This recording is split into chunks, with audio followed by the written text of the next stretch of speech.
the bilinguals were seen turning their heads at the test and vertical head turn points. But as age increased, the ability to discriminate sound changes decreased. And I took the oldest at 1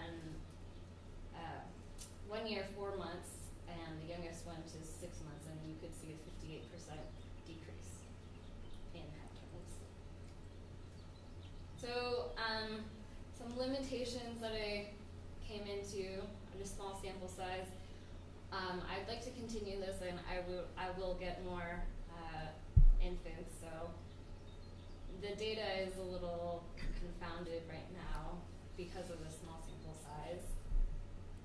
And the specific age of the total bilingual phonemic loss, I still have to find, again, because of the small sample size.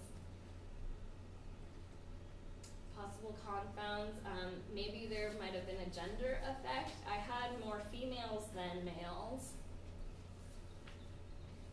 And there might have also been an ordering effect where in the strings, since they were ordered there were 4 different strings and then played in different orders, maybe they were already previously exposed to it, so they were already familiar with it, and then therefore they might not have turned their head as the soundtracks played from like 2 to 3 to 4. And there might have been a coding bias from me. I coded it, so maybe I might have counted a head turn that other people might not have considered to be a head turn. So this implies that my results implies that there is a large window for parents to expose their children to 2 or more languages. Also, I wonder if there is an effective bilingualism. Bilingual infants might have a cognitive advantage in the so-called receptiveness of linguistic information that is not in their ambient environment. Rita Kaushinskaya and Marion, I forget her first name, but 2009 they wrote an article on how bilinguals have an advantage and they are better at novel word learning than monolinguals.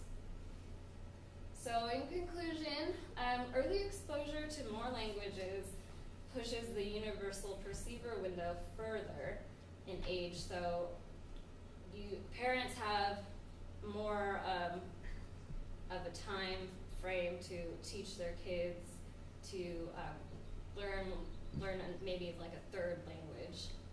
And bilingualism has its advantages. Obviously, there's been some research like with better executive function and things like that. So here we are. And thank you for attending.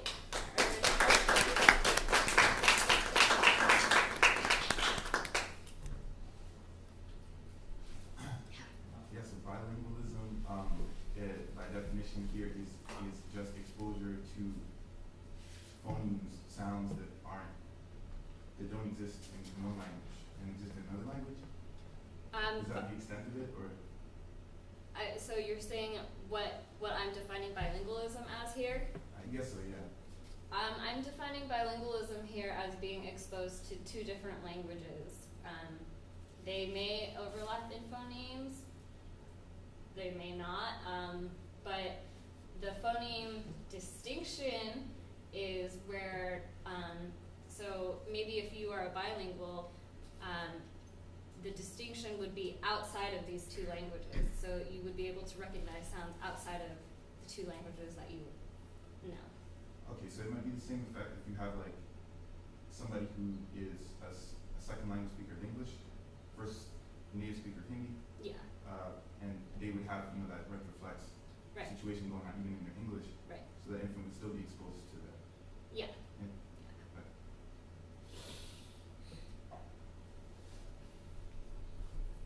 Anything else? What's your account for the reason behind this effect that you've seen? Well, I guess, it's consistent